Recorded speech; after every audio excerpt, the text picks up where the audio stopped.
E aí galera, vamos lá. Hoje nós vamos falar sobre o teatro de Gil Vicente. Eu preparei aqui uma pesquisa muito bacana para vocês. E eu quero mostrar agora no slide. Vamos lá, deixa eu pegar aqui o slide. Tá aqui. Esse material pesquisei em alguns sites que tratam do assunto. Entre eles eu quero apresentar aqui para pagar os créditos, né, para a galera que faz a pesquisa, que monta a matéria.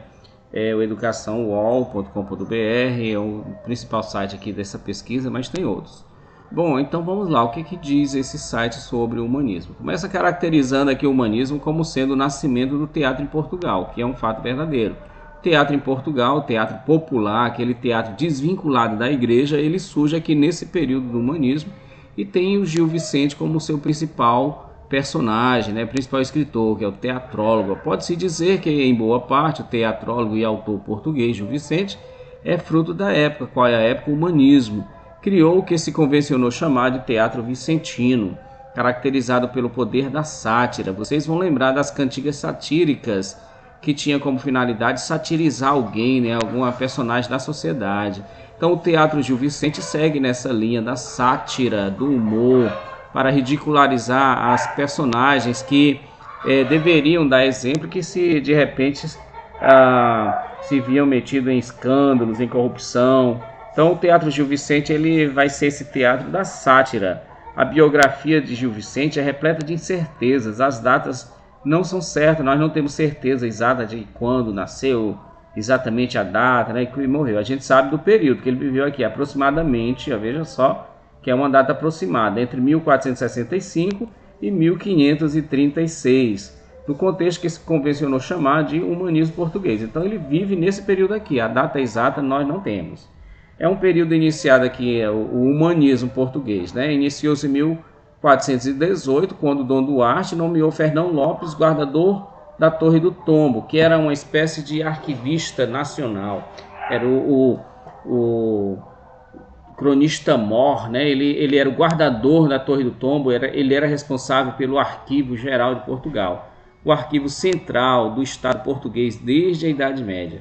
E termina quando o poeta Sá de Miranda retorna da Itália em 1527, trazendo para Portugal a cultura clássica. Sá de Miranda viveu em Portugal num período em que o Renascimento estava em pleno vapor, e lá ele conheceu todas as concepções da poética clássica, grega, romana antiga, e é ele quem traz essas ideias para Portugal. Então, com isso, 1527, essa data em que ele retorna para Portugal com essas novas ideias, é tida como o fim do humanismo em Portugal. Muito interessante.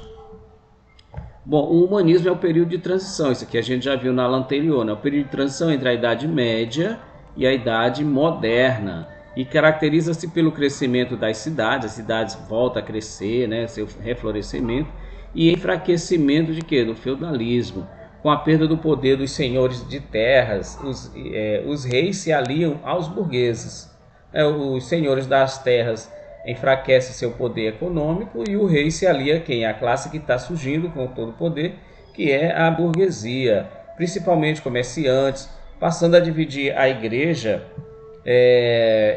dividir com a igreja o poder político. Quem faz isso? Os burgueses, né? Os burgueses vão dividir com a igreja o poder político da época. Isso é o contexto histórico. Uma consequência direta na área cultural é a criação de biblioteca fora dos conventos. Então já existiam bibliotecas no mundo afora, porém as bibliotecas fora dos conventos, que não ligada à igreja, é algo fruto aí do humanismo.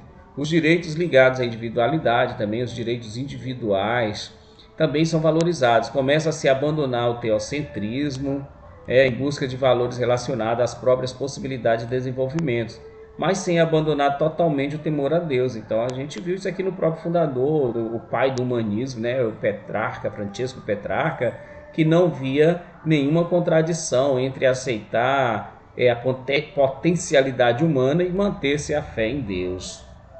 Ok, muito interessante. E o Gil Vicente cresce nesse universo de transição da Idade Média para a Idade Moderna.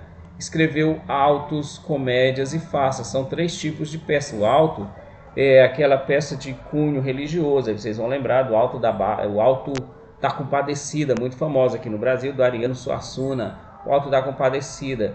O Gil Vicente escreveu muitos autos, tão engraçado quanto o Alto da Compadecida. Escreveu comédias, escreveu farsas em castelhano e em português. Veja bem, ele escreveu tanto em castelhano, que era o dialeto principal da região da Castélia, na Espanha, e escreveu em português, que era a sua língua materna.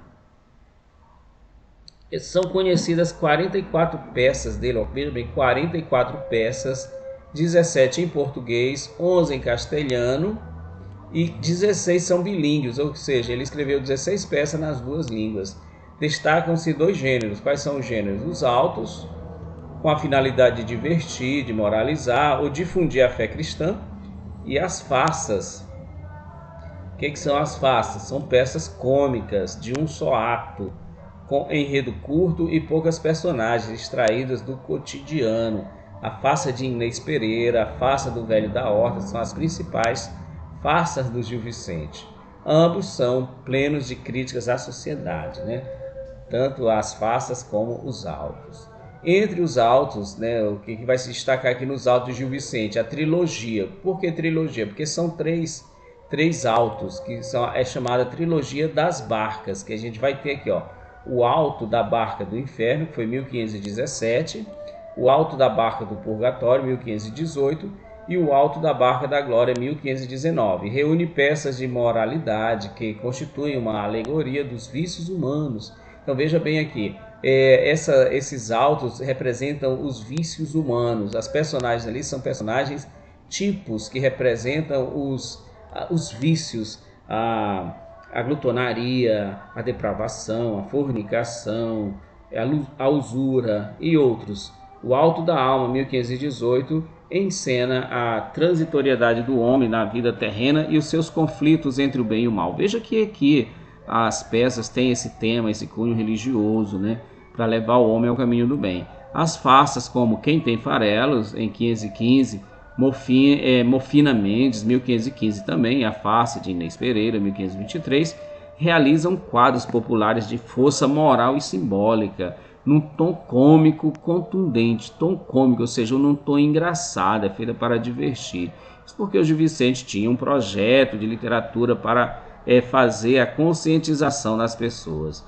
O ponto mais forte de Gil Vicente está na criação de tipos humanos, como o velho apaixonado, né? Aquele velho que se apaixona pela menina jovem e faz de tudo para ficar com ela. A alcoviteira, que é aquela mulher responsável por arranjar casamentos, arranjar namoros, é a alcoviteira. A velha beata, né? Que está sempre na igreja rezando, mas que dá conta da vida de todo mundo. O escudeiro fanfarrão, o cara que tem mais embuste do que ação. O médico incompetente, aquele médico que mantém a pompa de ser médico, mas não tem competência para curar seus próprios doentes. O judeu ganancioso, né? O judeu é sempre visto aqui como uma pessoa gananciosa, que quer obter o lucro acima de tudo.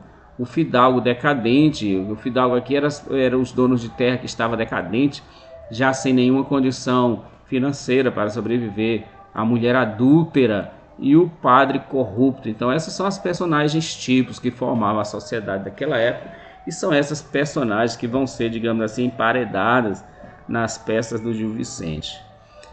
Escritas em verso, essa aqui é uma característica importante, marque isso aí, ó, escrita em verso. Essas peças, tanto os autos como as faces, eram escritas em versos. As peças estão repletas de trocadilhos e ditados populares. É importante ressaltar que a crítica do dramaturgo português é muito mais aos indivíduos corruptos. Então a crítica que ele faz é muito mais aos indivíduos corruptos do que a religião em si mesma. Quando ele coloca lá um padre corrupto, a intenção dele não é criticar o cristianismo, mas o padre, o indivíduo que está ali para dar exemplo e que se corrompe.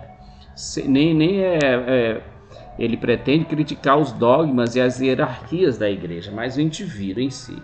Nesse aspecto, o Gil Vicente crê no teatro, veja bem aqui o projeto dele, crê no teatro como uma forma de denunciar a degradação dos costumes, ou seja,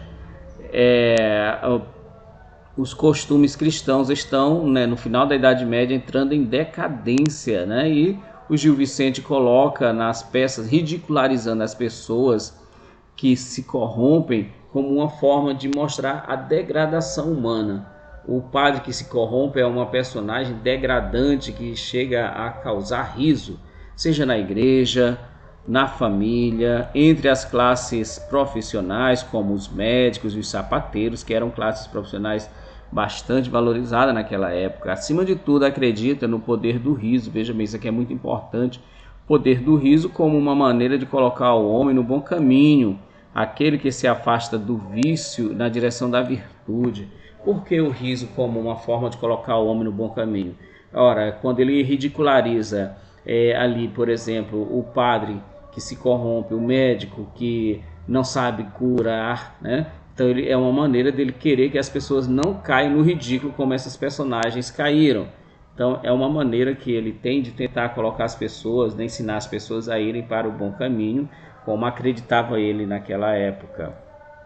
E aqui nós temos as principais características das obras de Gil Vicente. Quais são elas aqui? Ó, sátira social, né? Essa crítica humorada da sociedade, o uso de alegorias, ou seja, as personagens para representar os vícios humanos, como acontece nas fábulas, né? A temática religiosa, né? A moral, o costume, aquilo que afasta o homem de Deus, é muito criticado aqui. Textos escritos em versos, teatro moralizante pedagógico, ou seja, o teatro dele tem um tom de moralizar mesmo a sociedade e de ensinar o caminho do bem, exaltação das virtudes humanas, condenação dos vícios da sociedade, crítica a indivíduos corruptos da igreja, personagens de caráter popular. Então são aqui as principais características da obra de Gil Vicente.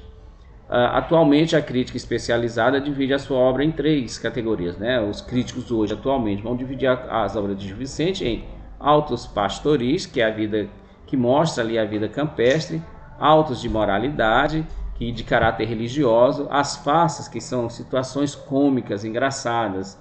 No entanto, lá na época em que ele viveu, ainda lá feita pelos filhos dele, no ano de 1562, há uma outra classificação, que foi feita pelos próprios filhos dele, né? Que classificou a obra do Gil Vicente em obras de devoção, comédias, tragicomédias, farsas e obras miúdas. Essa tragicomédia é uma mistura de tragédia com comédia, é um gênero misto, aí chama-se tragicomédia.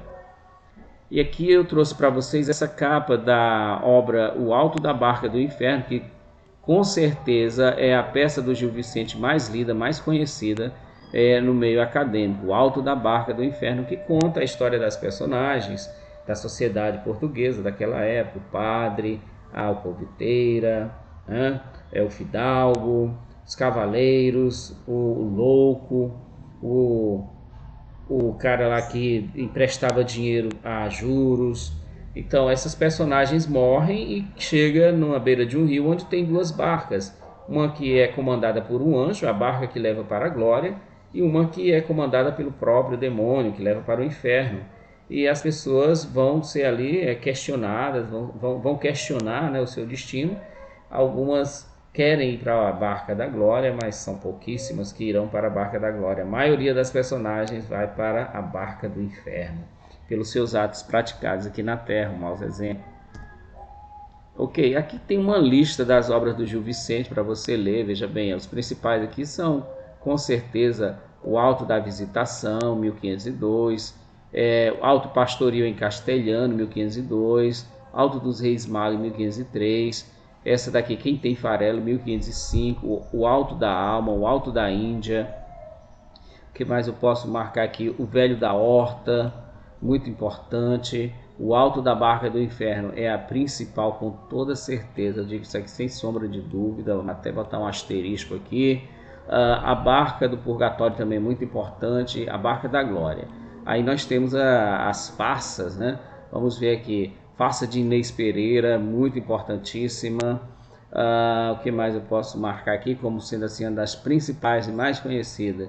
Então essas daí são as principais, com certeza você pode ler, buscar, conhecer, que é muito importante. Depois se dá uma lida aqui com mais calma, pesquisa. Essas obras, elas todas estão disponíveis no site Domínio Público. Você vai encontrar todas as obras que não tem mais patente. Então aqui eu trouxe também ainda do Brasil Escola frases importantes, frases interessantes do Gil Vicente, das personagens do Gil Vicente, nessas obras aqui, ó, O Velho da Horta, A Farsa de Inês Pereira e O Alto da Feira. Então são frases interessantes. A primeira delas aqui, ó, é a que eu achei mais interessante entre essa seleção, que diz o seguinte: o maior risco da vida mais perigoso é amar. Você concorda ou discorda? Você pode até discordar, mas é bonita a frase, é de impacto. O maior risco da vida e mais perigoso é amar. Olha aqui a segunda: morrer é acabar e amor não tem saída. Morrer é acabar e amor não tem saída.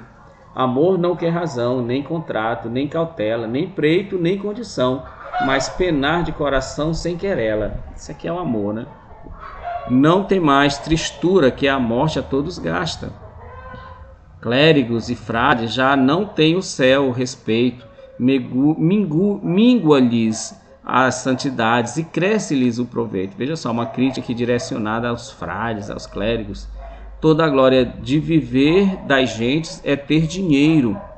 E quem tem e quem muito quiser ter, cumpre-lhe de ser primeiro o mais ruim que puder. Veja bem, se você quer ter muito dinheiro, tem que ser muito ruim. Uma crítica aí aos burgueses poderosos, né? Que tem muita grana. Agora a verdade chamam Maria Peçonha, a parvoíce, a vergonha e aviso a ruindade. Uma crítica aqui a uma certa pessoa, né?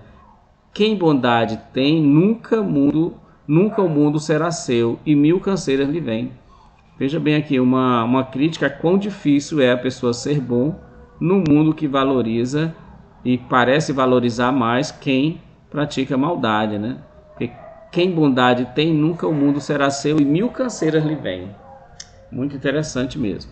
Aqui então, ó, domínio público, o site que eu falei para vocês, eu coletei lá do domínio público aqui um trecho do Alto da Barca do Inferno, para a gente ler aqui e ver o quanto que é gostoso essa leitura do Gil Vicente. Ó, o primeiro interlocutor é um fidalgo que chega com o pajem, que ele leva um rabo muito comprido, né? Aquela roupa do fidalgo comprida, e o pajem, o servo dele, vai carregando ali a cauda da roupa do fidalgo e uma cadeira de encosto, cadeira de espaldar.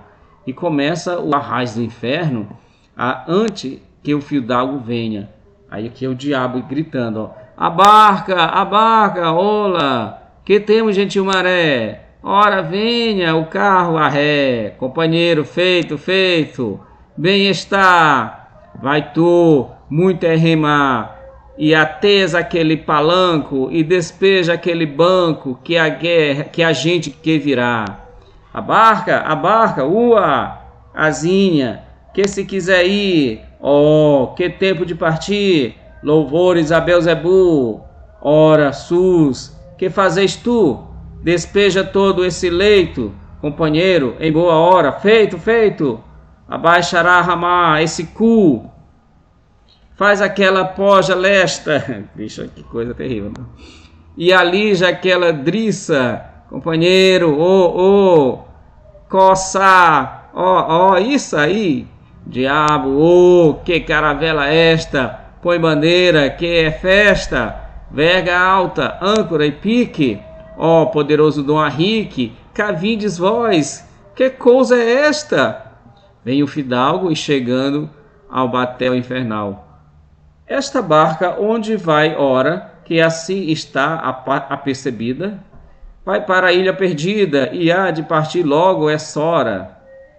Pera lá vai a senhora, senhor, ao vosso serviço. Parece-me isso cortiço, porque a vedes de fora. Porém, a que terra passais? Para o inferno, senhor. Terra bem sem sabor. Que?